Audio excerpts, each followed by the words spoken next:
Hello to all PC hardware lovers. Many beginners choosing a brain for their computer have wondered if the processor names are secret codes or just gibberish. In fact, everything is quite simple if analyze it. Today I'm going to talk about the markings of AMD processors, because I just won't. There will be probably a video about Intel too if you see this one. Well, I will not stretch the video. Let's go.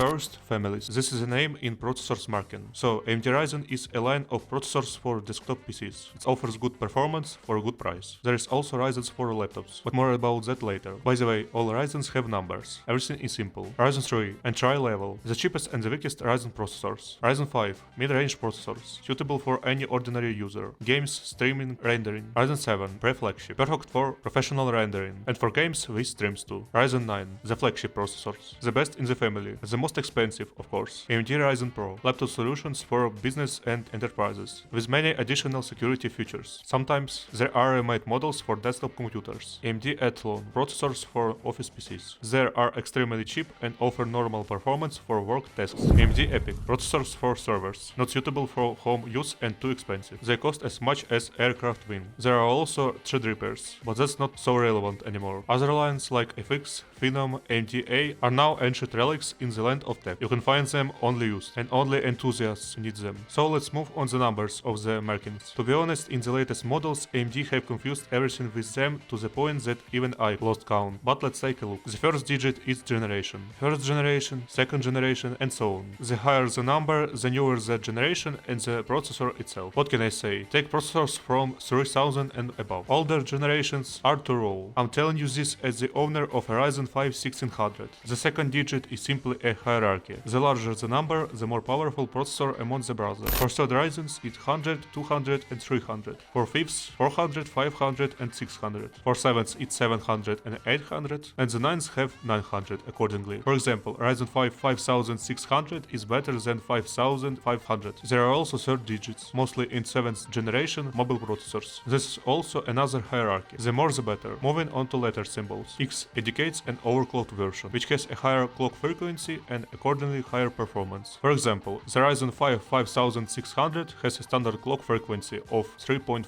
GHz, while 5600X has 3.7 GHz, although no one stops you from overclocking standard version. G is a processor with an integrated video core. This means that a computer with such a processor can work without discrete graphics card. E, processors with lower frequencies. GE, accordingly, processors with an integrated video core and lower frequencies. X3D, processors with increased and improved L3 cache, which allows for even better power. It is also common for AMD to release new revisions of old processors, like the first generation. These processors have AF prefix. They simply take the Ryzen 5 2600, for example, downgrade the frequencies and simply call it Ryzen 5 1600 AF. You can recognize the new revision by the two letters of this code. If AF, it is new. If AA, it is old. Now let's move on to mobile letters. U, processors with a thin chip for thin laptops. H, high performance laptop processors for more serious tasks. S, energy efficient processors with lower consumption. C, version for Chromebook. Sometimes these letters are mixed together, such as HS, a high performance processor with reduced heat package. That's all I had to say. I hope this video will help you at least a little bit in finding your processor. Ciao!